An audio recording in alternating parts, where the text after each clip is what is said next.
Okay, time being 6:30, I'd like to call this meeting to order. First item on the agenda is the declaration of office to council. Denis, can you please join me to read the declaration?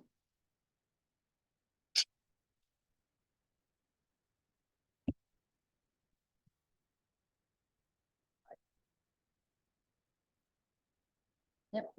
I, Denino, having been appointed to the office of councillor in the municipality of the Township of Red Rock, do solemnly promise and declare that I will truly, faithfully, and impartially exercise this office to the best of my knowledge and ability.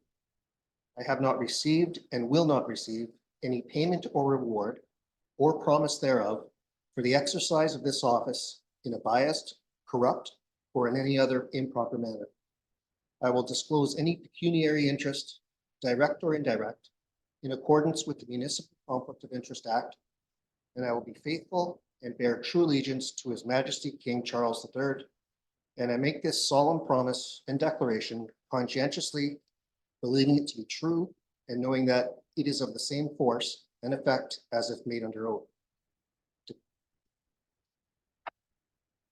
Okay, so you will sign this.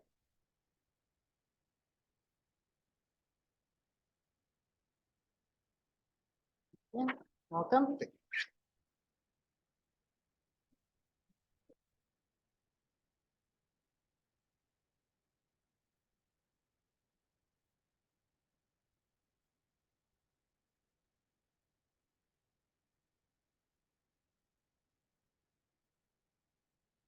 Okay, welcome, Denis. Okay, first item on the agenda is the traditional territory acknowledgement, followed by a moment of silence. Council of the Township of Red Rock hereby acknowledges that we are on the traditional territory of the Robinson Superior Treaty and that the land we gather on is home to the Red Rock Indian Band, the Nishnawbik, and Métis people.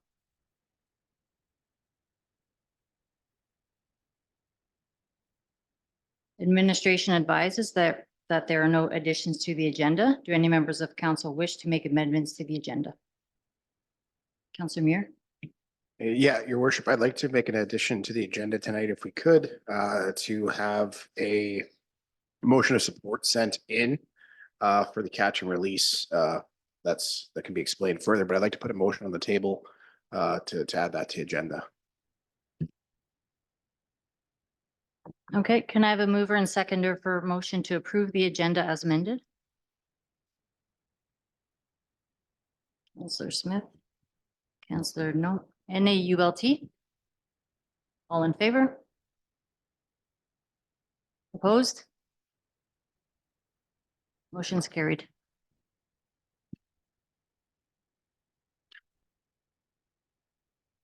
We got some Beyonce action happening over here. Okay, are there any declarations of interest to disclose? Okay, seeing none. First item on the agenda is the closed session portion of the meeting. May I have a mover and seconder for motion to go into closed sessions under the authorities printed in the agenda? Councillor Muir, Councillor Brand. All in favor? Motion's carried.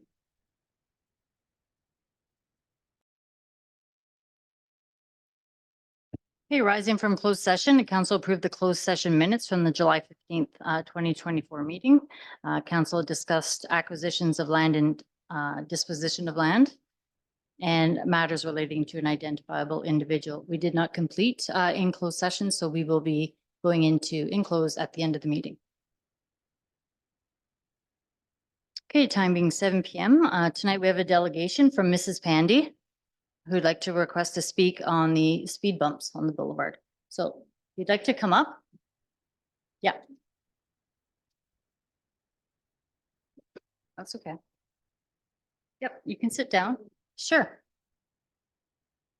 Somebody.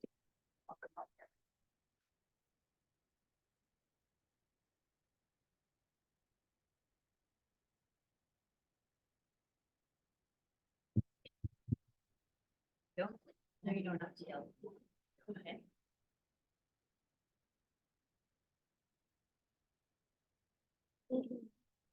Okay, go ahead. Oh, now, yep.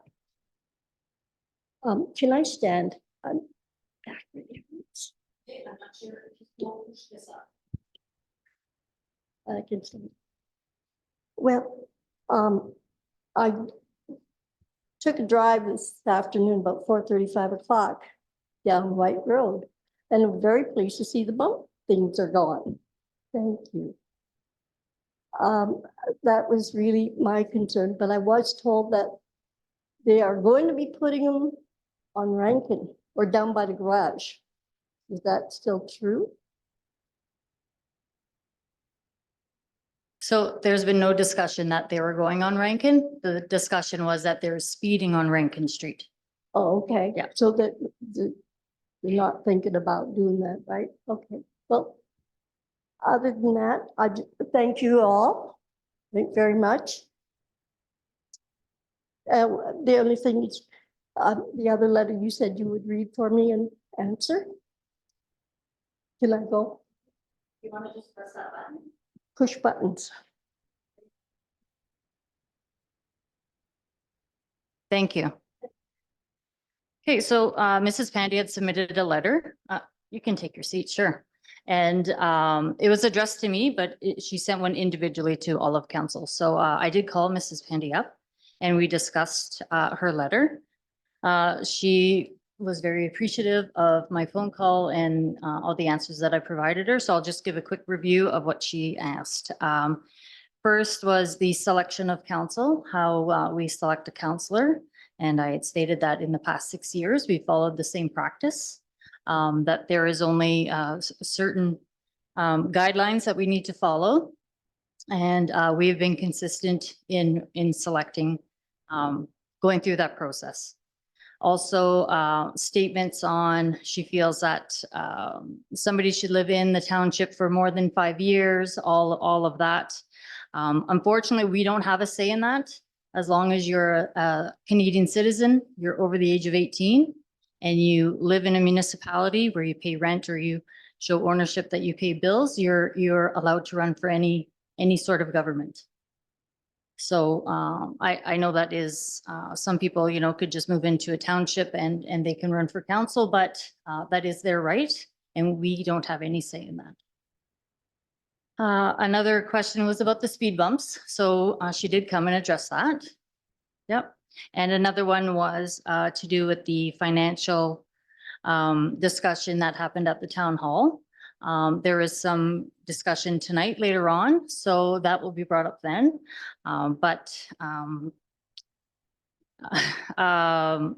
Mrs. Pandy is in the belief that no municipal councillor has stolen any money because we don't have access to any of the money. But she is questioning, right, which is her right, on where money went or how was it used. Is that's everything, right? Yeah. Okay. Thank you. Are there any? No? Okay. So thank you again. Thank you for coming. Okay. And our second deputation tonight, we have Suzanne Kuko from Superior Country joining us to review Lake Superior North cruise ship report. So a little bit of a miscommunication last meeting, which is okay. We had dates wrong. It is summer. It is summer. That's right. Your meeting dates are different than ours. So Yeah. Yeah. And both Dan and I were kind of away the week before, and so it was, there was a bit of mix up. We apologize. that's okay. I'm just gonna give this out.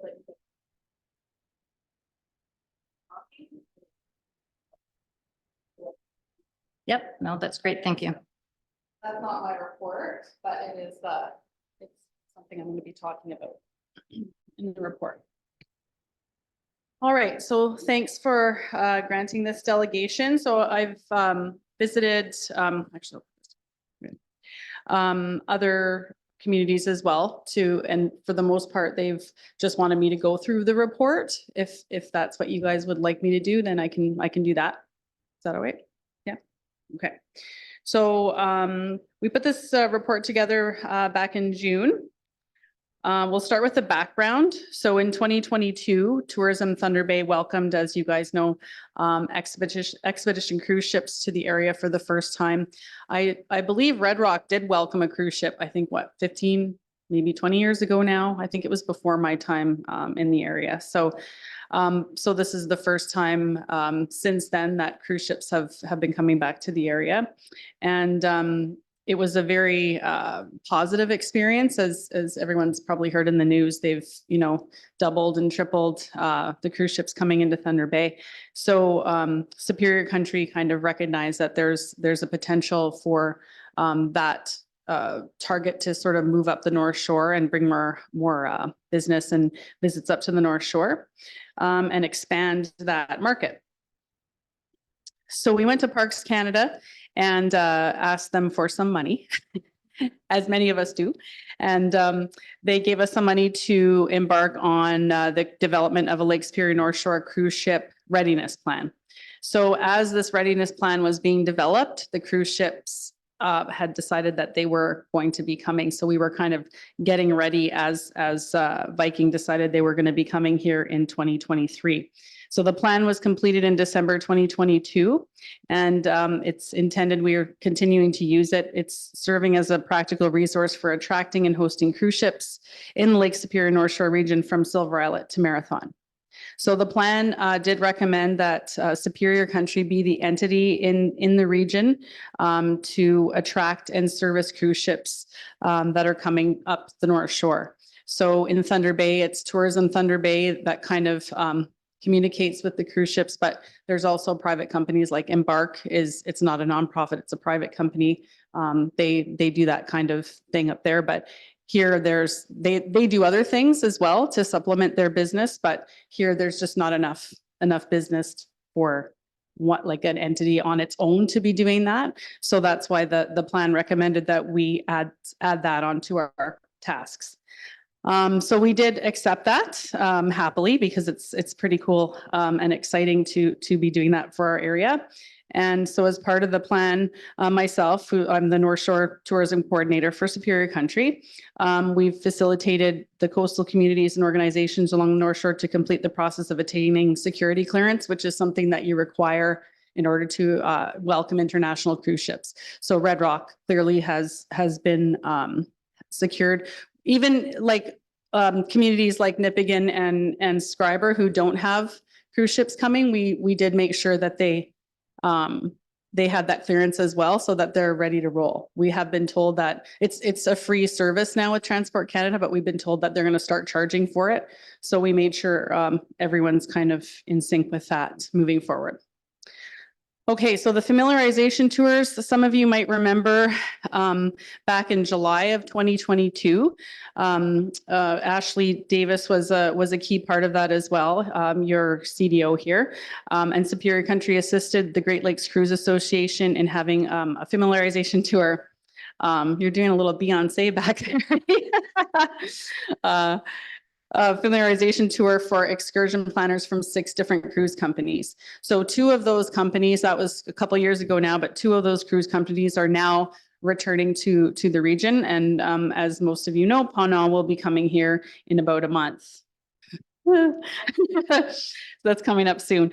So very exciting. And then in September of 2022, I took a Viking representative because the Viking wasn't able to have a staff member come at that time.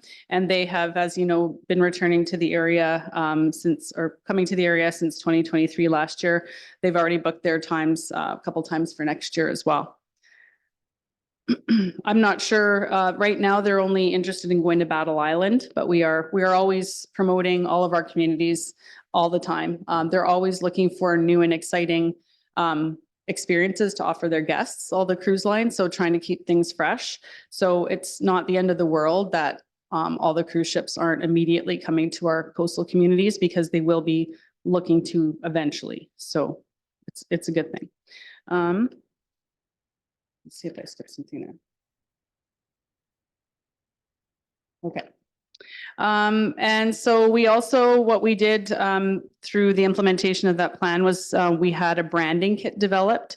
So the Great Lakes Cruise Association sort of coined this area, the Lake Superior North Shore Inside Passage. So we had sort of a logo made up for that. And as you can see on the brochure that we passed around, we use that branding when we're promoting to the cruise lines. So we have it done in English and in French, and we've had the brochure printed, as you can see, and it's been sent with Paul Pepe from Tourism Thunder Bay into Miami, conferences in Miami and New England, to help support, like to back up there. See, the interesting thing is, like, Tourism Thunder Bay has been a really valuable partner, because the more experiences the region can provide for those cruise ships, like the better, the more cruise ships will come and the more often they will come. So it's kind of a symbiotic relationship there. So Mr. Pepe's been great, his department's been great, and they've been really helping to promote us, because they understand they have deeper pockets. They're like kind of like our big brother, right? So they're helping us out quite a bit. Superior Country has also written digital articles and developed distribution material to bring local attention to the cruise market. So the other thing that's important in talking to these cruise people is that they need communities to be welcoming. So it's really important. That other piece of it is to make sure that all the communities, kind of the people, understand what's happening. Like, for instance, the cruise ships that are coming in from France, there's not going to be a love boat coming to shore and like 1,000 people coming off. So the first ship is going to have no more than about 50 guests coming off. The next one's going to have about 80 or 90, which is kind of good, because we're, it's the first time, we're just starting out, we're just getting our feet wet. So it's a lot easier to manage 50 people than it is 1,000. So, baby steps, and we'll do things right. So in building excursions, in the summer of 2023, you guys might have heard in the news or just around town, we did host 2 international cruise lines on the North Shore, again at Battle Island. And there were about 550 guests over 5 visits. So we are growing. So this year we've added an additional cruise line, which is Penang, and there's going to be 8 instead of 5 visits. And they are coming to the mainland, which, like, as I said, they didn't last year. So they'll be going to Battle Island, Silver Islet, Red Rock, Rossport, and Terrace Bay. We are also doing on-ship experiences, which is different than we did last year. We booked a local band, actually, also from Red Rock. I don't think their members are kind of from just the area, to entertain outside here. But we've also got some bands from Rossport and Terrace Bay going there onto the cruise ships, which is kind of cool. Yeah. So the way it works is we suggest a bunch of different experiences, and they choose, because they know their clientele, they know their guests, their age, their interests, all that kind of thing. And so they choose. So we've had some communities that have said, well, can't you take them golfing? Do they want to go golfing? They're not here to go golfing. They're here to, and I mean, that's great. We like suggestions as well. And we did bring it forward to them, but they're not here to golf. They're here to learn about the culture, and they're here to be in the wilderness, especially the European folk, well, the Americans as well, because a lot of them are from like Los Angeles and New York City and all that kind of thing. And they just really want to be in the wilderness. If they want to golf, if you're in France and you want to golf, you're probably going to go to Scotland, or, you know what I mean? Like so they know their clientele basically, and we can't force them to do stuff that they don't want to do. Industry partnerships is the next bit here. So in 2023, we purchased a $5,000 membership with the Great Lakes Cruise Association on behalf of the whole of North Shore of Lake Superior. So again, they're another great partner, the GLCA. They go into all the conferences and the trade shows as well, and they help promote the North Shore. Let's see what else we got here.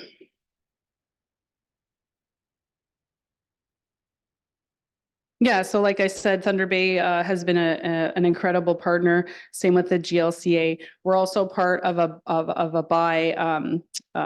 bi-national group that is not officially an official group anymore, but they're great for networking. So we have, I think, quarterly calls with them, and they're from Wisconsin and Minnesota and Michigan, and they have a lot of connections that we don't. So that's been a good experience as well.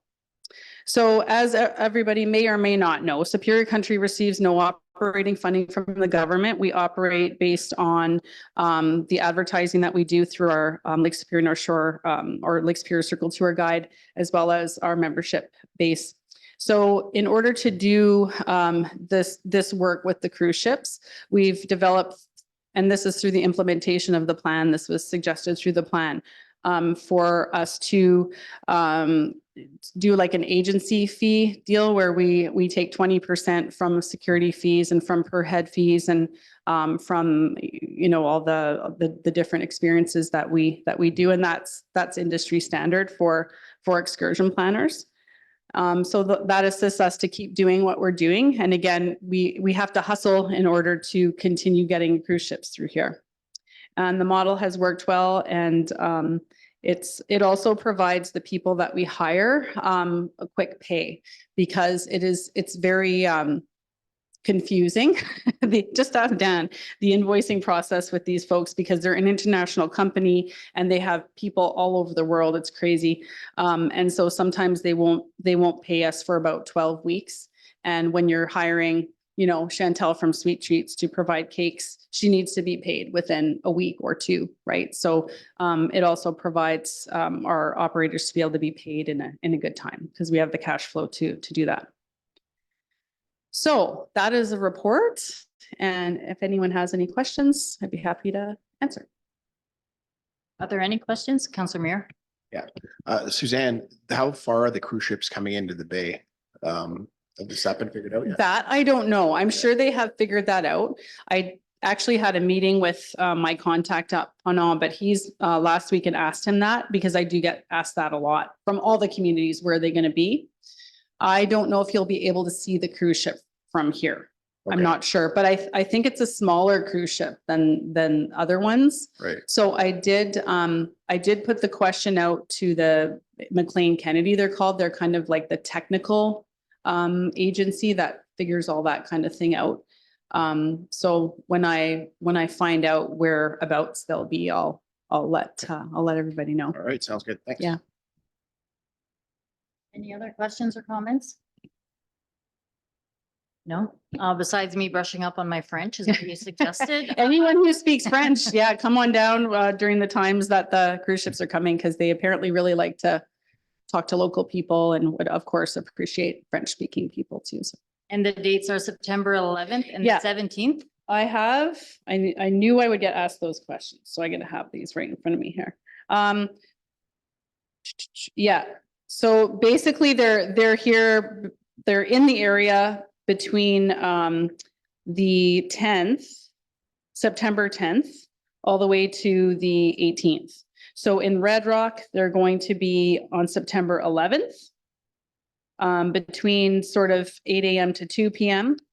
And then, where's the other Red Rock? And then they're going up, and then they're sort of turning around and coming back down with new visitors. And so they're going to be back on September 17th. And the September 17th is in the evening, so it's between 3 and 10 p.m. around. We don't have exact times yet. We just know when they're going to be anchored or GPSed in this area. So, yeah. Okay, great. Thank you. You're welcome. Thank you for that. And we're obviously excited to be hosting. I think it's great. It was a big event last time that we had a cruise ship. So yeah, we all look forward to it. Very exciting. And I'm in close contact often. It's like planning a wedding. So it's get like right up to the, to a week or two before, there's going to be lots of communication, but I'm in close communication with Ashley. She's sort of our lady on the ground, working with us. So she's been great, and we'll continue to work on those plans. Thank you very much. Yep. And I saw that the snowmobile request is on, so I can stick around if there's any questions on that. I mean, I did speak to Dan today, but I don't think we'll be, it's up to you. I do have kind of the story there, but if you wanted to speak to it, then certainly can stick around. Yep.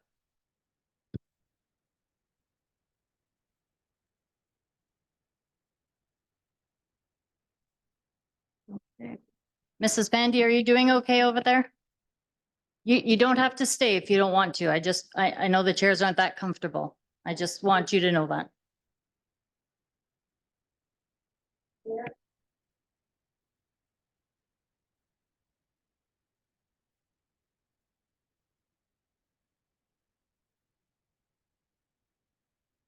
No, that's okay.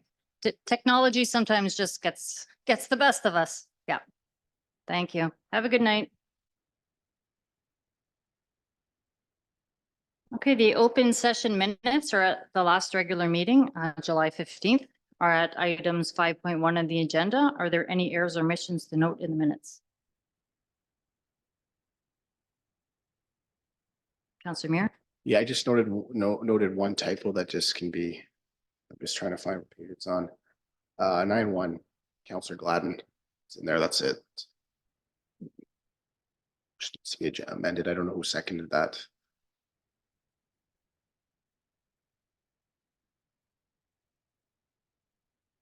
Okay, we'll have to look back into the paperwork Mhm. and write down that correct one. Yep, yep. Okay.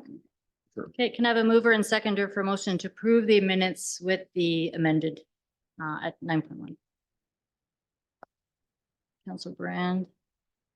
Councillor Muir. All in favor? Motion's carried.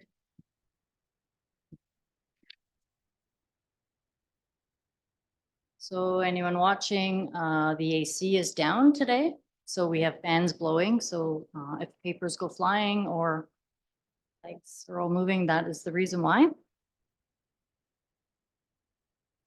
Okay, the minutes of the town hall meeting, July 24th, are at items 5.2 of the agenda. Are there any errors or omissions in the minutes? Councillor Brand? I'm not positive, but I thought under option, or sorry, number 3, open meeting under community member Crothers requested, I thought there was a forensic audit, not a financial audit. Requesting a forensic audit of the township's financials for missing funds.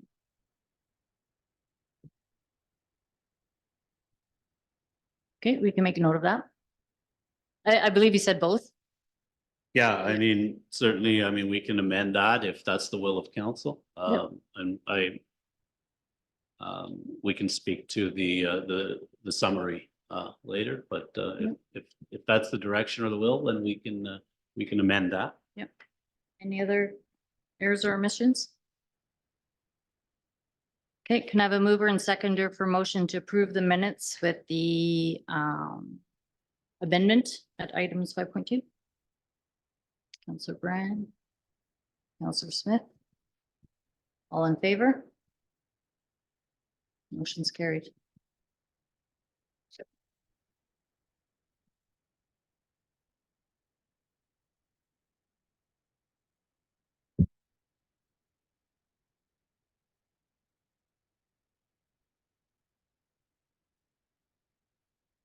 Okay, we have resolutions from the Township of Terrace Bay regarding sustainable funding for OPP small rural municipalities.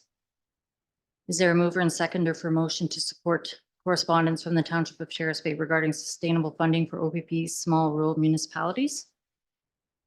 Any questions or comments? No. Okay, can I have a mover and seconder?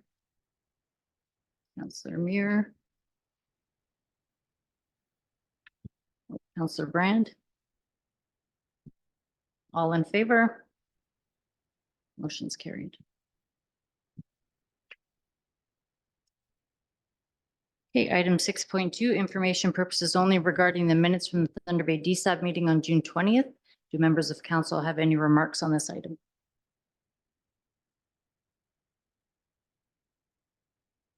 Okay, seeing none. Next item 6.3, information purposes regarding the 2023 utility earnings and disposition of deferral and variance from Enbridge Gas. Do any members of council have remarks on this item?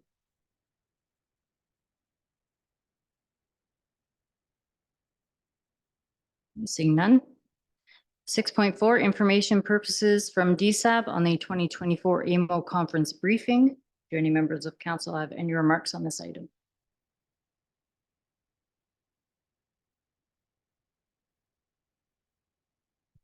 Next item, 6.5, information purposes relating to the ratified collective agreement from the Ontario Provincial Police.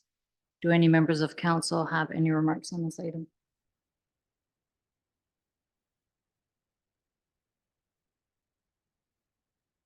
Okay, 6.6 is information purposes regarding a letter from the Township of Scriber to MP Patty Hadu on options for small municipalities with emergent issues on water treatment. Do any members of council have remarks on this item? Councillor Muir. Yeah, it's unfortunate to see the cost that they're coming up with. Are they looking for a letter of support from us for this? No, at this point, they weren't, but certainly would be appreciated. I assume they're using this as a delegation piece and hitting and trying to target all levels by including Minister Haidu. So we certainly could reach out to them and provide a letter of support if, but it was more for information purposes at this point, just to include all municipalities for that reason. Yeah, if we have a letter of support, I'm fine with that at this time. They're definitely gonna need some help getting funding for this. Next item, 6.7 is discussion purposes regarding request from the council for a council resolution to support a set aside for Northern Ontario within the OINP. Do any members of council have any remarks on this item?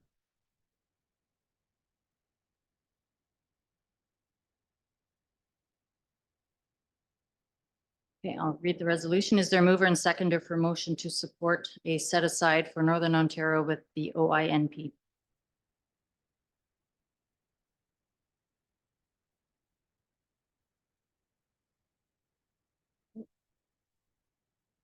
Moving on. Next item, 6.8 is for discussion purposes regarding a request for the council resolution to support the recognizing of the essential role of nurse practitioners in NOMA healthcare services. Do any members of council have remarks on this item? Councillor Brandt? Do we know if the College of Physicians and Surgeons is in support of this?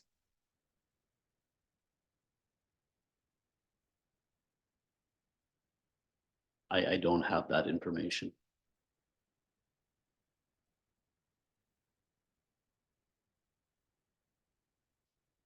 I don't have that information, but I do know that the nurse practitioners, we seem to be getting a lot of them in our area, and we do need to support being able to facilitate like getting those practitioners in our small communities. Yeah, I think it's the model that you're seeing targeted in a lot of the smaller communities. So I mean, I can certainly find that out and do, but this request is from NOMA to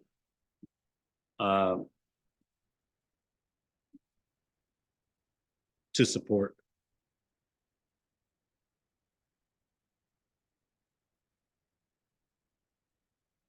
Okay, I'll read the resolution. Is there a mover and seconder for motion to support the recognizing of the essential role of nurse practitioners in the NOMA healthcare service? Councillor Muir? Councillor Smith? All in favor? Motion's carried.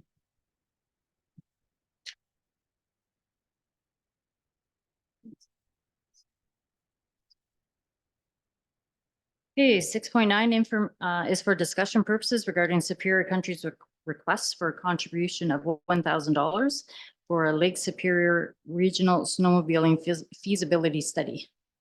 Do any members of council have any remarks on this item?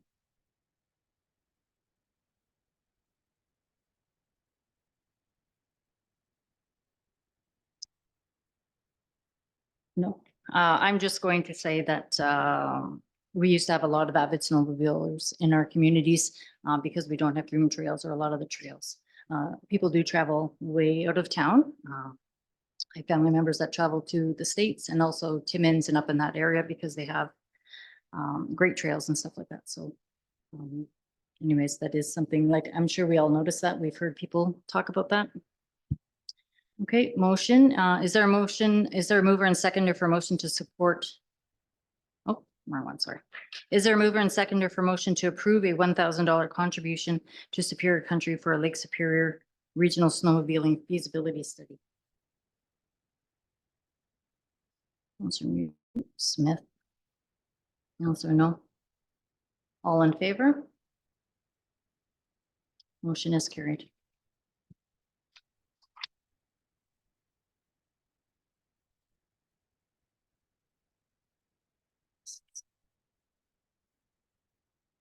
Okay, next item 610 is discussion.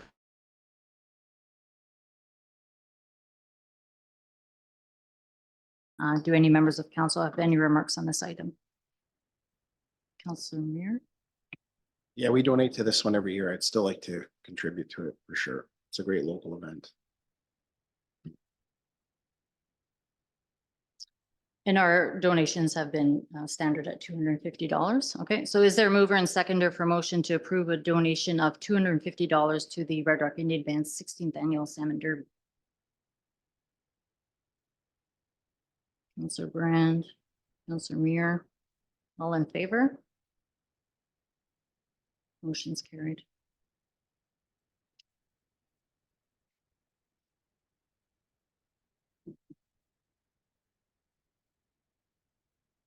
Okay, 6.11, information purposes only regarding the second quarter report from the Nipigon OPP. Do any members of council have any remarks on the item? Councilor Smith? Do you know if they're gonna come back and do a presentation again like they used to? We've had that in the past. They came and so we can ask them questions. Yeah, so I was going to speak to that this evening. So with the formation of the new police services board for our detachment area, this report will go to that level. So it'll no longer be coming to individual councils. So that is the format moving forward. The board is looking to be established very shortly. The member communities have named their member. And the advertisements are out for both the provincial member as well as the regional member. In saying that, if there's any questions out of this report that we'd like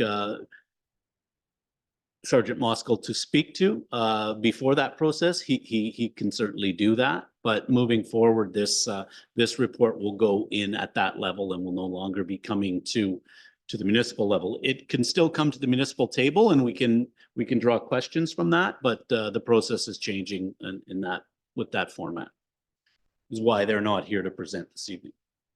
And this is a requirement. This is mandated from the government, correct? Yeah, This so is not- the police detachment board is a mandated board from the province, and we have a member, Councillor Muir, will be representing us, the Township of Red Rock on that board, and he'll be able to bring those reports back. That's the structure moving forward.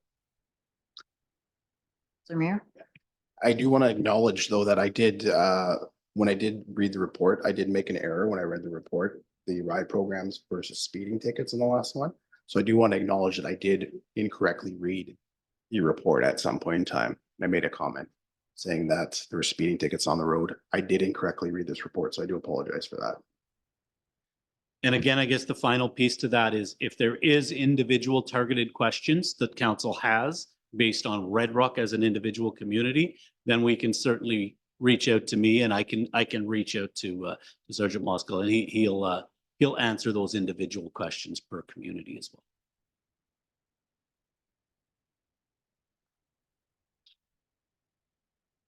Okay, no further questions? Okay, item 6.12 is information purposes only regarding the third quarter OMPF funding from the Ministry of Finance.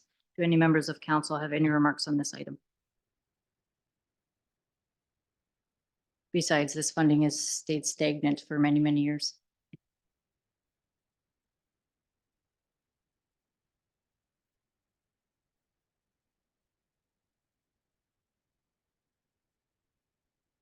Okay, seeing none. Next item is 6.13 is information purposes only regarding a letter from a citizen on the speed bumps along Wink Boulevard. Do any members of council have any remarks on this item? I do want to caution council that there are some identifiable individuals in that, and through our bylaw proceeding meetings. That cannot be addressed, so we discussed the speed bumps.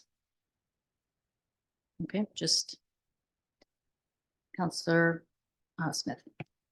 I just wanted to clarify though that in here, it did state that I had a heated conversation with somebody and The order. So that's the identifiable. yeah, I'm not, but I'm talking about myself. Yeah, but there are other people there, so I'm just cautioning you that that No, is. I was just gonna against- say I never had that happen, that's all. Okay, so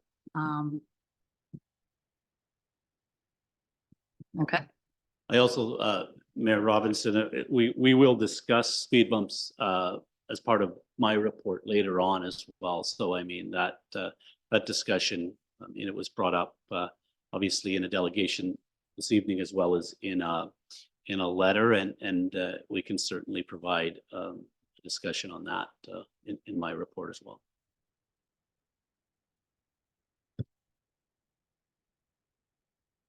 are there any other questions or comments on the correspondence?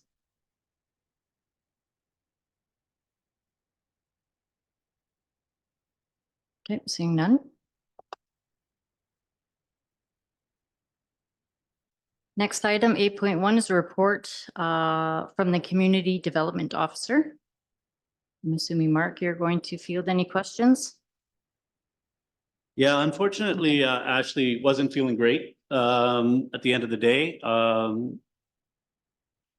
She said she could be here tonight. I said, you know what, we'll handle it for you. She had a busy weekend, obviously, as well. There was lots going on. I can field any questions and or bring them back and get you an answer from Ashley. A couple of highlights she did want me to speak to, though, the fact that there was 49 participants in the Paiute Run this weekend, so a very successful event. And she wanted to advise council that she's got 12 vendor applications on the go right now for the cruise ship. So those were the kind of the highlights that Ashley had asked me to speak to for her. She's certainly able to speak to anything in this report and highlight that next meeting as well. So I'm not sure if there's any questions on Ashley's report. I can kind of document those and see if I can get you an answer and or through Ashley get you an answer. Councilor Brand? Just two things. One is a comment regarding the Dunville Memorial. From what I understand and what I've seen, it was very well attended. Unfortunately, I guess we didn't look ahead. It would have been nice to have had the ball diamond maintained, like maybe dragged and lines put in, because apparently Harvey did throw a pitch and had a batter. So it would have been nice if the field would have looked a little more, professional for them, but they had a great time. Then my other question is on number 11. Public Works is working with RML regarding the sidewalks. Will these sidewalks be cement or lockstone? Do we know that? I don't believe we're ever going back to Lockstone. And just a comment about the ball field, with all that rain, I'm not sure how well it would have maintained anyways, but I was present for the unveiling and I do have a video clip and watched Harvey throw those pitches. So it was actually it was great to see. And just to speak to that, I mean, the field, it wasn't forgotten. The field was maintained. The crew dragged the field, did a complete cut of the field. Did they paint lines? I'm not sure, but we didn't go that far, but the field was completely dragged. They were happy with the field, very happy. So it certainly was not forgotten. It was done, and our crew did work on the field for a long period of time. Number two, on the sidewalks, I do believe we're working closely with those. It definitely will not be lockstone, but it more than likely will be cement and or a combination of asphalt or cement in that manner. And that's a tie on to the original project that's being done at that point right now. It doesn't make sense to leave some of our sidewalks in the shape they're in.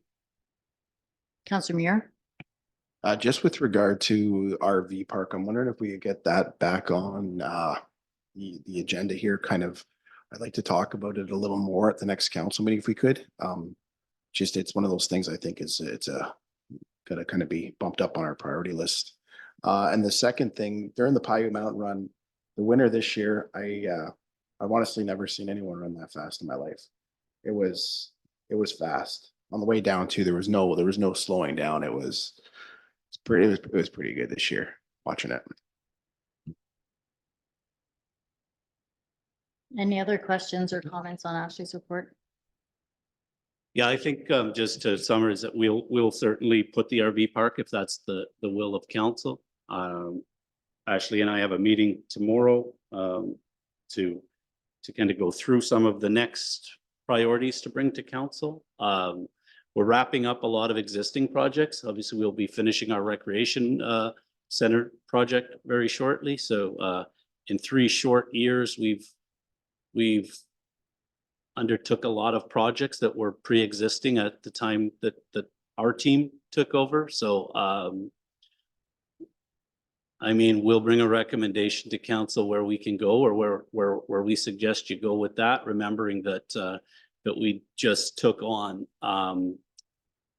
3 significant projects that cost the township in excess of $1.2 million worth of township dollars. So but we'll certainly get a report back on that. Ashley did mention a meeting or 2 ago, right, that the RV park was on hold until all of these projects are being completed, and obviously Folk Fest and all of this stuff. Okay, great. Thank you. Is there a mover and seconder for motion to receive the report? Councillor Brand. Councillor Smith. All in favor? Motion's carried.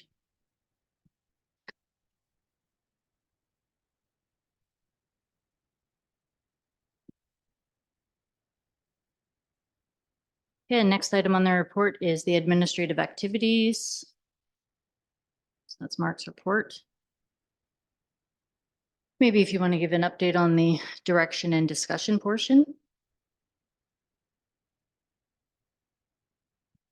Yeah, certainly. I'm just trying to see where I am here. Yeah, for sure. Rock Tech Lithium, again, is a save the date. They are committed to coming into the community as requested to provide a community engagement to the residents.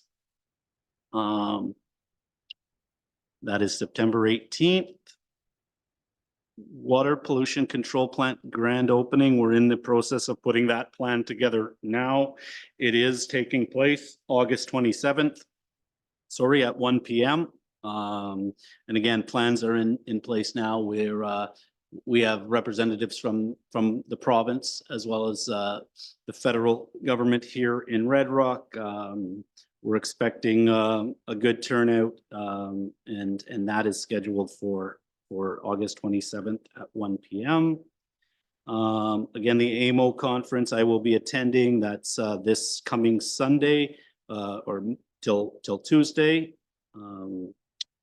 NWMO, another save the date kind of reminder, that is happening September 13th. Again, NWMO's display unit was invited by council to come into the community, and that is scheduled for the 13th of September. The audit presentation to council is scheduled for September 16th. So that is our second scheduled meeting in September. That is scheduled at this time. We, as directed by council, to bring back discussions on a policy based around council vacancy. I just wanted clear direction from council on kind of exactly what we were looking for in that policy. So from what I gathered in our original discussions, and then we can put a policy together based on the fact that, and correct me if I'm wrong, if it's a 1 year or 365 days where we lose a councillor for any reason, that council directs the policy to read that we go to the list next in line from the previous election. I guess I would pose two questions at you based on that. If the person then next in line accepts, it's really all good. We move forward. I guess just in the policy, I guess we want council's direction on if that person does not accept or is no longer capable to fill that seat. Do we want to go to the next in line following that person? Or do we want to go back to the decision makers of council for a discussion on how to proceed, or a decision, sorry. So I don't think there's much left in that policy other than that piece, because if we look at it, do we just continue? I guess the question in the direction for us to put a policy is, do we just continue to go down the list? So if that person is fifth, right, on the list and they're unavailable or they don't want it anymore, do we go to 6? Do we go to 7? Or is that 1 and no, and then council makes a decision? So until we put the policy, we didn't want to put a policy together without that clear direction. I think just following the election results, and you go down the list, and at the end of the list, if there is nobody, then we go with the next step with the application process. Is that after so many days of being on? We're So- talking about 365 right now, just the 365 days, right? So why this came about is because, right, 6 years ago or whatever it was, that we had a counselor that within 1 year had passed away. So we went with the election results, and then we had to refill a seat 2 years later or a year after that, which we went with the second option was the application process. So we're being consistent. Is that how we want to continue with with the policy? So he's just asking if the election, if we're going within 1 year, the election, you just keep going down the list if it's yes or no, whatever it is. So my opinion on that would be, I would say no matter whether it's 365 days or 2.5 years into it, that we would follow next in line. That would be my choice. I feel that the community members have come out to vote. And even whether it's 365 days or 2.5 years, we should go, my opinion, we should go by what the community has said and go through that list. And then if through that list, nobody is prepared to accept the position, then we could go to the next step of by-election or whatever. That's my opinion on that. And I'm just following the direction of council from the last discussion. It was if we were within a 365 or a 1 year period, but that's what we'd go to. And if we were outside that, it would be a decision of council. But again, we need I guess, a clear direction, and or we bring back a policy and we vote on that, I guess, with that direction. But I mean, I was directed to use that as the guide. So I guess the direction, then we need to determine a direction moving forward. If it is within the 1 year, we go to the list of what I'm hearing all the way down. And if it's after a year, then the decision is of council. And then I'm also hearing that a recommendation that states we just go to the list no matter what. So I mean, it's clearly two different policies, so we need direction on how to create that policy. Councillor Brand? I'd like council to reconsider that and go with the list. That's I've had lots of conversations with people in the community, and that's how they seem to feel, that they feel that they would prefer that we go through the list. So I'd like council to reconsider that previous discussion. Okay, so if you want to file a reconsideration, you need to file a motion with the municipal office. So you file your motion, and then the CAO will bring it to the next meeting. Okay. But in the meantime, maybe prepare 2 different policies. I don't know if we're in a rush anyways to do this, but we'll deal with one thing at a time. But for reconsideration, that's the process we need to follow. Yeah, I don't know I don't know the timelines. I just know that, it seemed like a timeline that was urgent, in recently. So that's the direction, we took and bringing that back. But if we want to wait for an additional motion to vote on, if there's no real urgent matter with council, we'll get that back to you, within a month or so. Okay. Okay, and I guess the second policy we were directed to bring back in some manner as well is a rental lease agreement on township properties. So knowing that, I guess, do we want to identify properties? So I mean, obviously we have a canteen at the rec center. We have a marina restaurant. We do lease out our curling club. So is the direction moving forward that if any of these buildings spaces become vacant, then we go to a request for quote, tenders, or proposal process? In saying that, we may get other requests for properties that we don't normally rent as per se. So we may not get totally around that process, or do we just, is the direction to isolate it to the 3 locations, or is it to say it's all township properties? The trouble with it being anything township owned is like somebody might want to rent, say, storage space, right? So do we normally advertise that? And I think the answer is no, right? I mean, but we certainly could advertise our prime locations, or the locations that we currently use as rent. So is that something that we want to come back with a rental or lease policy if it's all township properties, or is it isolated to the current properties? I guess the 3 that we technically rent in that manner. Councilor Mayor? Yeah, that's a good point. I think because you still might get unsolicited. I mean, if you put the main areas, the restaurants and stuff have it. But yeah, definitely, there's got to be a caveat in there that says that, unsolicited offers on, you might get in that. Somebody might want to rent this room for a couple months, right? So.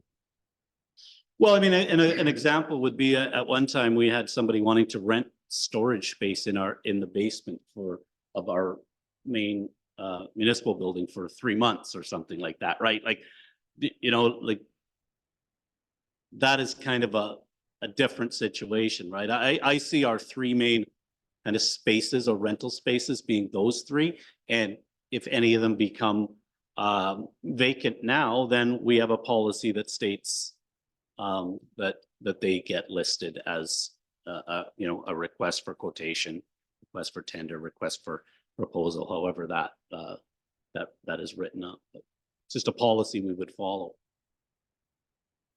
Councilor Smith?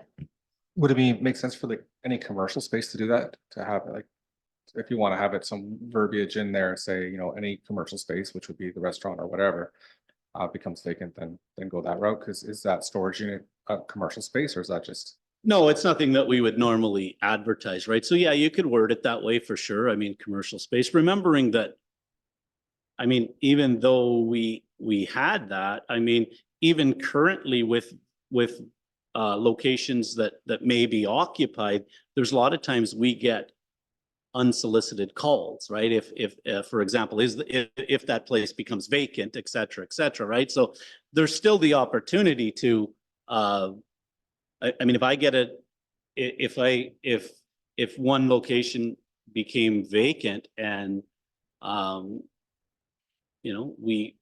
we didn't advertise it, say it became vacant at 5 o'clock on a Thursday, and we didn't advertise it till 10 o'clock on a Friday, and somebody calls you at 5:05 on Thursday with an unsolicited offer, still my job to bring that to council, right? But in saying that, we'll instill or bring back a policy to council that states when the current commercial spaces that are currently leased are come up for renewal or lease, or I guess lease, because renewal, I think is fair. We usually set our commercial leases on an annual basis. So I guess that's another question. I mean, if it's an annual lease, does that go to tender? And I mean, I don't believe that that is the case, but if that was the will of council, then it could be. But in saying that, we'll just bring you back a policy that states, as of this date, if any of our current commercial spaces become available, then we put them out for lease or tender. Counselor Muir? Yeah, we should definitely have a timeline on the maximum amount of lease, like if a 5-year lease with a 2-year, extension. And I mean, if anything breaks off in between, but after the year 7 or whatever you deem acceptable, after that year, it should, I would think, automatically go to tender.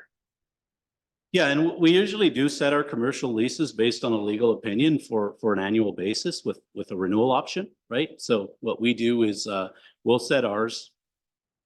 So we get them all matched together. We'll set them for December 31st. So if you look at some of the leases that we may sign, for example, in August, we'll set that with the discussion of the proponent signing the lease.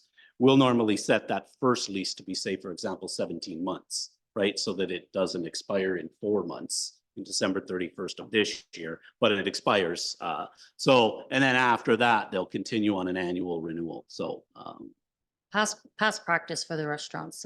I do know that they had first option into if they wanted to renew, and then it never went to outside. So I do think that they should have that ability still. and the only other question to that would be, just so we can put it together, would be the fact that if the decision of council is ever to not lease one of those buildings, then we don't follow that policy, because we're not, I mean, if we get one and council says, well, that didn't work, A, we lost money, or B, it just didn't work, it doesn't hold us to the fact that we have to put a tender out for that. Those are decisions of council. So 3 members of council make that decision. But we can bring that policy back and effective, next meeting, I'm sure, or the meeting after. Okay.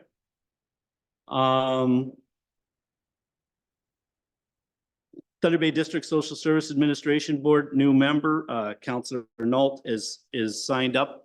He's going to be representing our area, so he'll represent Red Rock, Nipigon, and Dorian for the next, I guess, 2 years on that term. Final item I have in my report is the speed bumps on White Boulevard. As you see, there is no longer speed bumps. We did not remove the speed bumps. I'll make that clear. We did not remove the speed bumps, but the discussion is in front of council tonight. We've obviously received complaints, written. I believe it's 2. A lot of, I guess, verbal complaints that I get through council or through other avenues, whether that's social media or however. Again, the direction, I guess, of council, if they want to look at, is the direction to put them back, is the direction to not put them back. I mean, we look at options. I mean, I don't want to make comment on why they're not there anymore, but they're not there. Some pieces are no longer available to the township to use. They're missing. So, but again, the decision and the direction from council was to install the speed bumps. And if we want to go against that decision, then that's the will of council, and we can make that decision. That's totally up to council. Again, we can reinstall, or we can change the direction of council, and I'll leave the floor open to council on that. That's my statement on it. Counselor Muir? Yeah, so we did vote to put them in. It was a temporary measure. My opinion is, if they're out now at this point in time, the trial to me seems to be over. Wasn't a very popular decision. I mean, I wouldn't be offended if we didn't put them back in at this time. I mean, we've got them now, they're there. I'm sure at some point, maybe somebody's going to need them, or another complaint will come in another location, around the school route. So we've got them in store. But again, I'm not trying to undermine, but again, it was a temporary thing, so the trial ended a little early. I'll be able to sleep fine. Council Brand? Can you tell me, when we installed the speed bumps, did we have the correct hardware for installing? I'm just curious as to why they were so easily able to come off. Yeah, I mean, I don't know necessarily if we want to answer this question in open session, because I think it can identify employees, and I do have, I do I am going to call order. know where to the this. question is Yep. coming from, but I can certainly say they came with hardware. There's a couple of factors that that may have played. Is it I mean the age and the grade of the pavement, but they certainly came with hardware. And if council wants to move into closed session, I'd certainly like to speak to that. No, that's all I needed to know, that it came with hardware.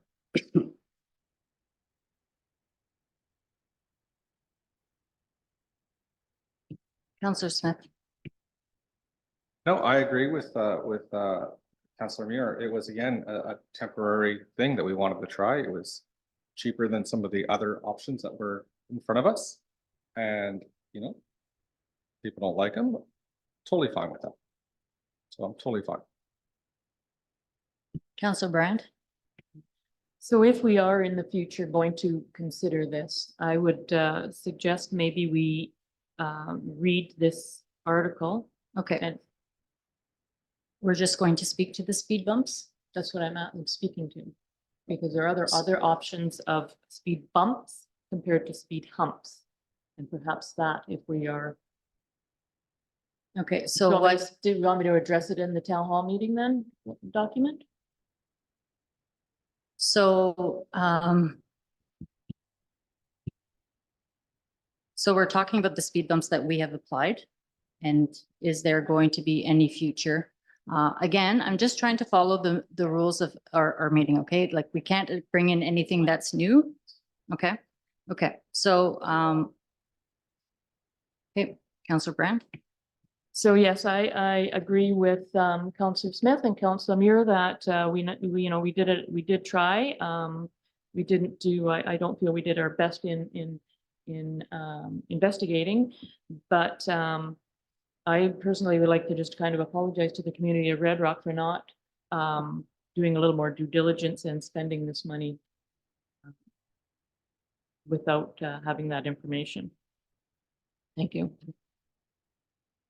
Okay, so if council wants to reconsider a previous decision of council, someone has to submit a reconsideration motion to the CAO, which he will bring back. And then that motion will come to the floor. Okay, that is how the process works. We can't address that right now because this happened at a previous meeting. The decision was and because we all approved of the speed bumps, any one of us can submit. Yeah, That- I that mean, I letter. guess the direction can still be as well to hold off for now, right? And bring it back to another meeting. That would work. I mean, if that's the direction of council, we don't reinstall. And it seems to be that the direction of council is leaning towards that. I do.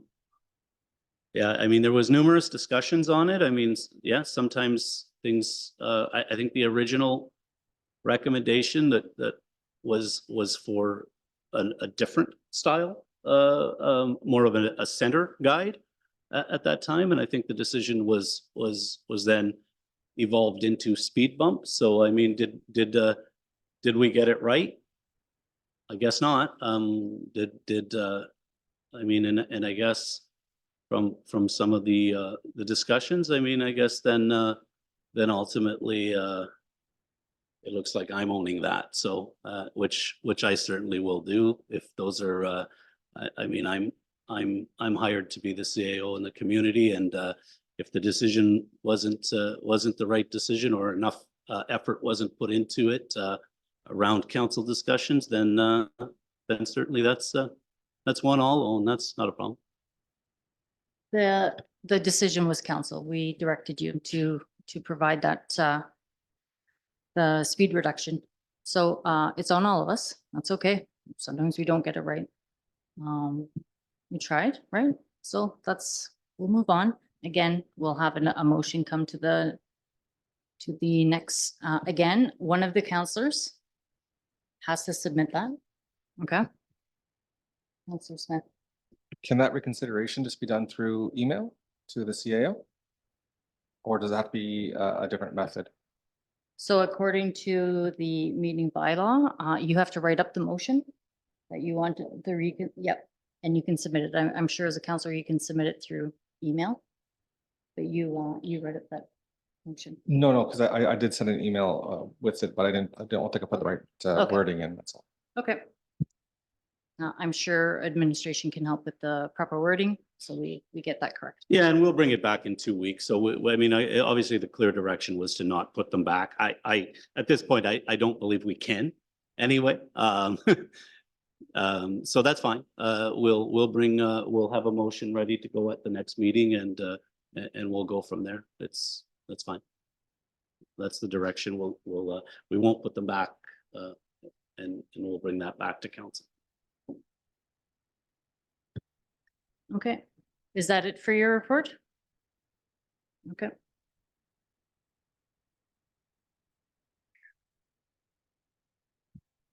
Oh, is there a mover and seconder for motion to receive the report? Councillor Muir. Cindy, did I see your hand up? Yeah, okay. Councillor Brand. All in favor? Motion's carried.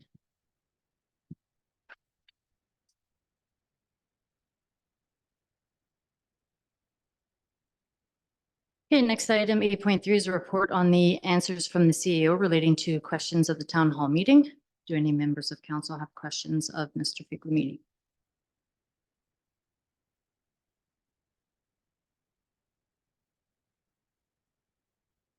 It's just a summary report. Yeah, I mean, your basic best case summary that we could put together following that report. I hope it captured what the community was asking. I think there was many items brought up that evening. I'm not sure as a council, through you, Mayor, how you want to address allegations of financial misstatements as far as I'm concerned. I'm not sure how we want to address that as a council. But whether we want to defer that discussion or whether there's a direction for me as CAO to look at options. Under no circumstances would I recommend a forensic audit of the Township of Red Rock. I don't think that is anything that's warranted at this time. But again, we will do as directed. If that's the case, I would suggest that maybe council waits until we have some further information. What I will tell you is it's really all I've been working on since the town hall meeting. I don't take those kind of allegations lightly. It's a bit frustrating to have comments made like that, but it's also then our job to speak to those and again do our best to work to clear them. What I would ask is, I mean, I guess some time or direction on how we want to look at that. Again, what I will say is I've spent numerous hours since the town hall meeting. I mean, most of my days have went into this. I've looked back into 2019, into 2020, remembering I started as CAO in 2021. And I'll be able to provide council a further update in the future. Okay, so before I open the floor to any councillors, I just want to remind council that we do hire a third party BDO. So if any comments are made to any past reports, just know that the township now would be liable because of the We could be tarnishing their name or the integrity of their reports, as they've all been passed year after year, and BDO does come routinely throughout the years. As far as I've been on council in 2010, whoever the auditors are, again, that's a third-party auditor. I'm strongly advising council that BDO is coming into the next meeting. We can have all those questions ready for them that you have. They can be informed what years council wants to look at and how that works. I do know that a forensic audit is usually initiated by the auditor themselves because they feel that something has gone awry. It's not usually on our end, but again, they can speak to that. I don't think any of us, that is our specialty. Again, I'm just trying to caution us with any legal liabilities. If you're going to state anything about employees at that time or the financial auditors. Okay. Councilor Muir. Yes, Mark, I'd like to see you take a little bit more time, bring back, what you can, and then even have that conversation when BDO is here. I think is a good idea. Ask some questions and get that cleared up. BDO is, we do a little portion in camera, but most of it is out of camera. So they will be speaking to the public. Everybody can hear. Those questions can be asked. Councilor Brand, did you have a question? Sorry. I'm cautioning you, otherwise I'll stop you if I think that you're, if you're approaching that. I'm only cautioning us for a legal liability. That's. So, Mr. Figliorini, you said, right now you don't feel that there's anything, and I understand that, but where is the money then? So, That's- order. Okay, Yep. So, again, okay, I'll leave that one. Yeah. Okay, so then, BDO comes in and does our audits on what we provide them, correct? That's how they do their audits. We give them this and this and this. They're not looking at the whole picture and they're not looking back at stuff, correct? I think this would be a great question for BDO. Okay, Again, they can provide all of that. And remember that BDO has to supply, we have to supply all our financial documents. This goes to the government, which passes all that legislation. Okay, so we're not here to say that we're trying to hide anything. We're trying to follow the proper processes right now. Obviously, comments were made. We all want to know what the issues were. Previous CAO, we have to find out what he did.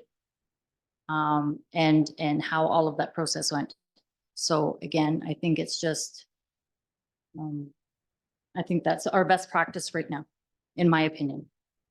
and I think it's going to be very wise of us to make sure that our community members know where that has gone or hasn't gone to be accounted for.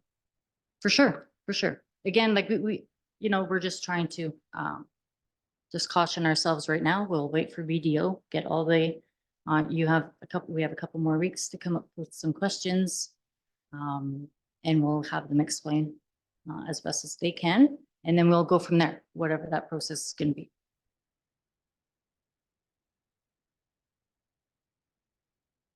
Are we okay with that? Okay.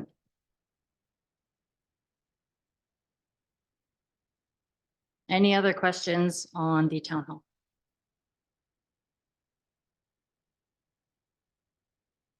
No, okay. Next item 8.4 is a report on the unsolicited offer to purchase the property at 419 Highway 628. Do members of council have any questions of Mr. Figliorini? Sorry, Mayor Robinson, this is a listed, so this one is not unsolicited. This one is a listed, this was a listed property. So we have this listed through MLS Okay, sorry about that. at 29,900. The offer is in at 8,000. And your recommendation is to decline that offer? Yeah, my recommendation is to not accept that offer. I mean, it's, I mean, 26% roughly of the asking price. I mean, we do have an amount in that of almost $9,000 to remove that home. I don't believe that's a fair offer for the property, but again, it is $8,000, but again, it would basically cover the costs. Well, it wouldn't cover the cost. It wouldn't even come close because we have into the property, once we pay legal, once we pay realtor fees. I mean, it's $8,000, and I just don't feel that's an offer that we should accept at this time. Councillor Brand? And that's been the only one and only offer we've had on that property? It has been the only offer to date, yes. And how long has it been on the market? It's been on there a few months now. No, it hasn't been a year, and I don't have the exact date, but this one went through tax sale recently, where we ended up with ownership. It's probably 3 to 4 months, and I could be off by a bit, but it's right in that area, I believe.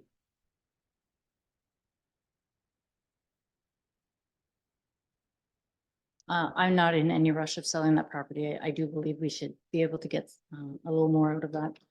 If that's something that could be negotiated to come back with, but Again, I could go back with the direction of council. I could go back to the offer and say, with a counter offer. But I guess we would want to know a ceiling of, or a bottom of that, or we just go back and either A, accept the offer and it's done, or B, decline the offer, or I guess C, counter the offer, I guess. Councillor Brand? What did it cost us again? I'm sorry, to have it cleared? I actually have that.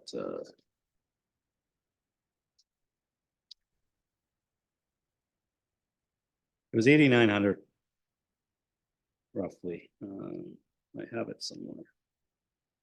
86,55.80 was the general cost of demolition for that property. Councillor Muir?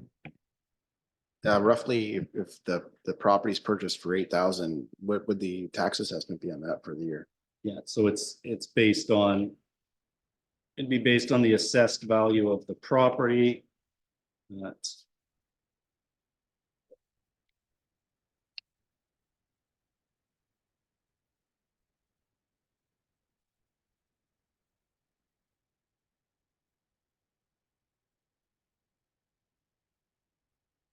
so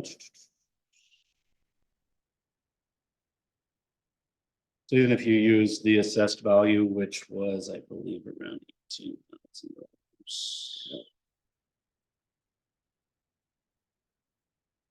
You might be with a vacant property without any build on it. You're probably looking in that range of $500 in tax, in that range. Yeah. Because again, it gets assessed as a vacant piece of land, right? So you're not looking at huge amounts. And again, in saying that, it's $8,000, right? I mean, we do list properties for sale. That's the offer that we got, but I mean, it would generate, let's just say in that amount, that $500 to $600 range for tax. Yeah, I think I'm comfortable with the counter offer. That's a low offer. See if we can meet in the middle. I'm in favor of a counter offer. We can try and get, well, watching, they can try and get a little bit more out of it. Yeah, no, and I can do that for sure. Yeah, like I can do that with and work on that and bring that back.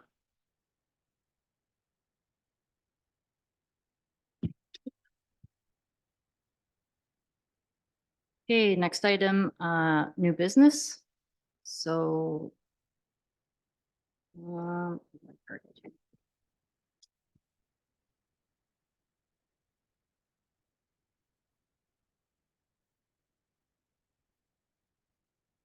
Okay, the addition to the agenda requested by Councillor Muir and seconded by Councillor Smith. Councilor Muir, you can speak to a little bit to it.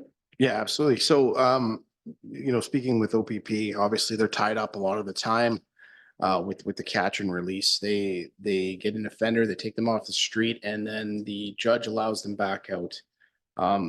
It's tying up the system. Everything's backlogged. The court system's strained. Prosecutors and police are overwhelmed. The caseloads are high. The catch and release was put into play.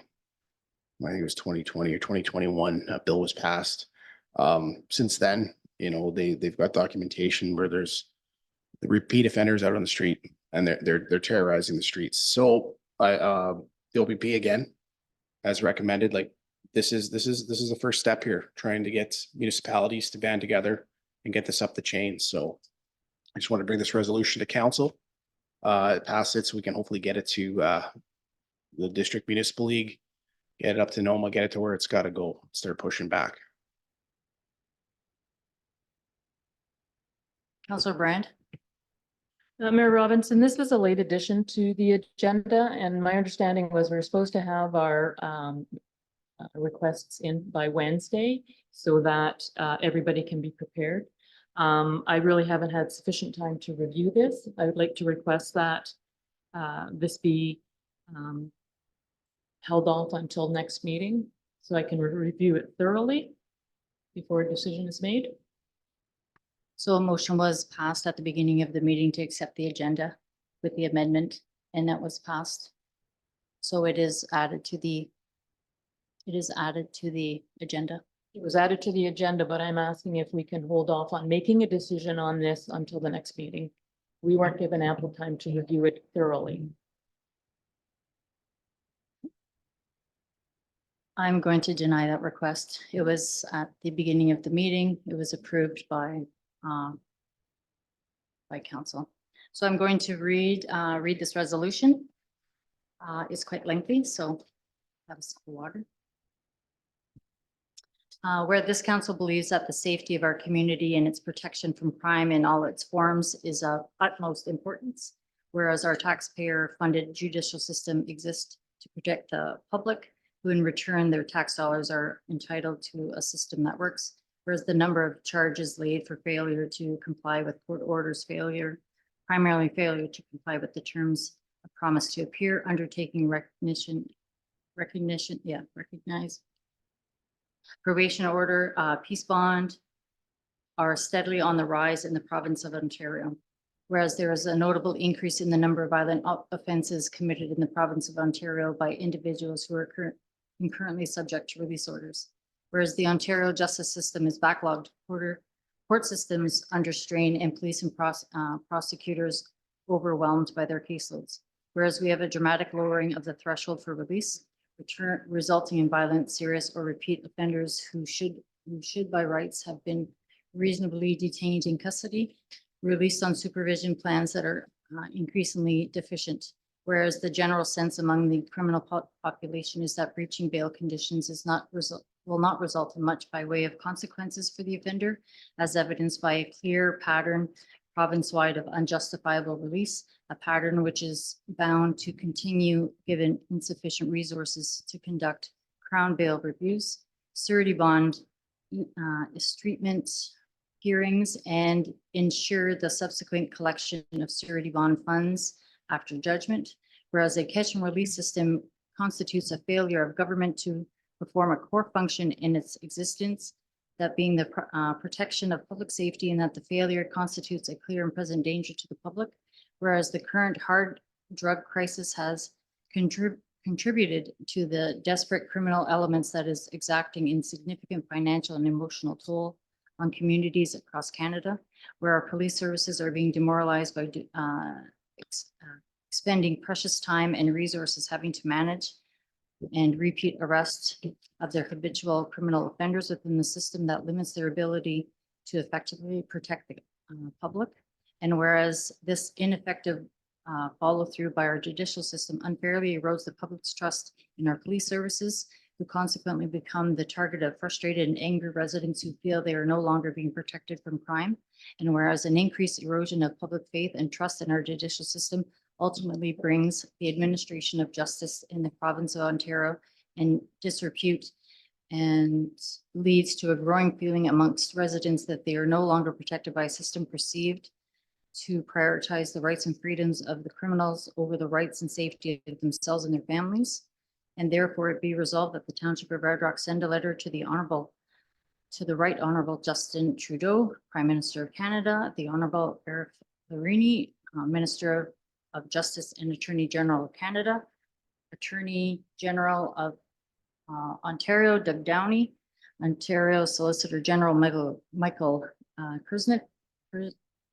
Prisoner, the Honorable Doug Ford of Ontario, MP Patty Hadu, MPP Liz Bourgeois, Staff Sergeant Dave Moskal, Nippigan OPP, all Ontario Police Associations and Police Departments, Ontario Provincial Police, all Ontario MPPs and MPs, and all municipalities throughout Ontario for their endorsement consideration, requesting additional funding in Ontario's legal system to support a meaningful resistance to the current catch and release practice, including hiring sufficient court staff with specific focus on additional assistant Crown attorneys. Now, is there a mover and seconder for a motion to pass this resolution? Councilor Muir, Councilor Smith. All in favor?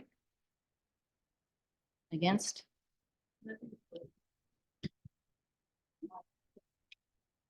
Yeah, so the CAO will call out nay, yay or nay for each member and have it recorded.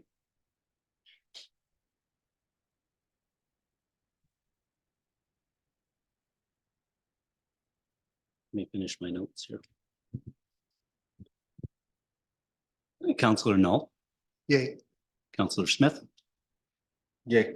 Mayor Robinson, Yay. Councillor Muir, Yeah, Councillor Brand, Opposed. Motion's carried.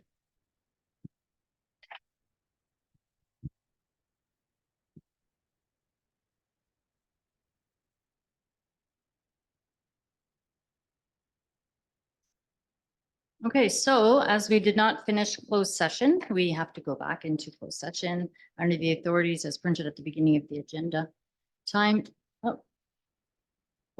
sorry, unfinished business. oh, sorry. Yeah, Sorry, there, I sorry, crossed it off. Mayor, Robinson, there's really no update. I mean, EMS, I'm still waiting. I did reach back to them recently about the reporting structure, which they advised me they will get back to me on. Still nothing on an EMS base, whether that's in the community of Nippigan or Red Rock. So just kind of following through that. OPP detachment is well underway now. I think we'll see that board functioning very shortly.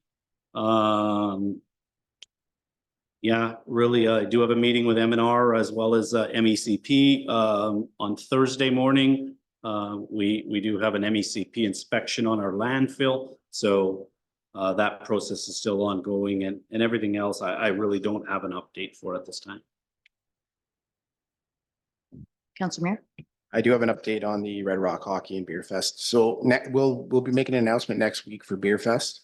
The Red Rock Minor Hockey, we've been in contact now with Nippigan Minor Hockey. So they're going to work collectively with us here in the township so we can get the kids back on the ice here. So we're going to look at running the house league for players, kind of a learn to skate program all the way up with the basic skills. So a call out for coaches. Again, we'll look at that. And hopefully we can get a league for the kids that it's affordable where everyone could take part.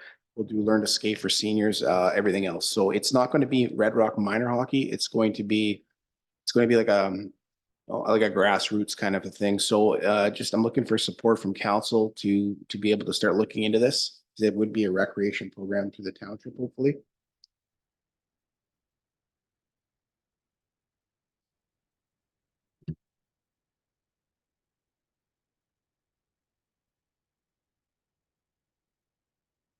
Yeah, I mean, as long as that's the direction of council, the fact that it's on unfinished business means that we've obviously directed that way to stay on there. So unless anything's changed, then we can certainly look at those options. I mean, insurance would be, there's many things to look at, but if that's the direction, we'll certainly look at that for sure.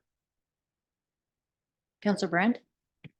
So correct me if I'm wrong, Councillor Mayor, when you took this on, you were going to provide a plan, I thought, for us? Is that correct? Or when you initiated, so are you going to provide us with a written plan as to what you were thinking for this, or just giving this verbal? Well, right now I'm just trying to gain interest before I put a plan together. So right now I'm hoping that we can start having the word get around town. People that have hockey experience that want to coach can reach out to me. And people that want their kids to skate this year can start thinking about that and planning that now.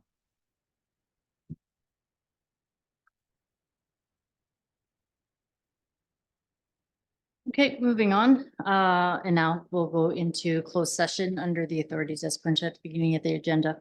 So can I have a mover and seconder for motion to go into closed session at 8:31? Yes or no? Counselor Smith, all in favor? Motion's carried.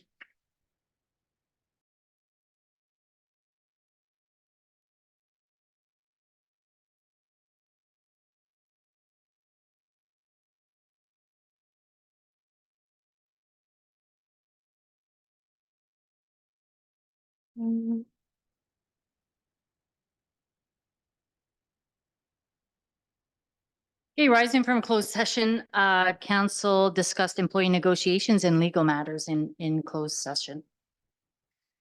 Next item is the bylaw to confirm proceedings of council. Can I have a mover and seconder for motion to pass the bylaw? Counselor Muir, Counselor Smith, all in favor? Motion's carried. Okay, so just a reminder, a thank you to everyone who participated in the Live from the Rock Folk Festival. Great turnout. They said they had record ticket sales, so that's great. Pie Run was successful with 49 registrants. The Baseball Diamond Memorial Park, the Dunville Memorial Park ceremony was a great event. I think the sign looks great, and it was well attended. Also, the Marina building with the new restaurant opening. I hear it's very good. There's lots of people attending, so that's a great good news story for Red Rock. Also, that former Mayor Gary Nelson has passed away Thursday. There is a celebration of life this Thursday at the Legion from 1 to 3 o'clock. For all of those who would like to attend. I do believe the municipal office may close for that. So just, there will be notice put up for that, okay? Our condolences to the family. Now, the time being 9:38, no further business to attend to. The meeting is adjourned.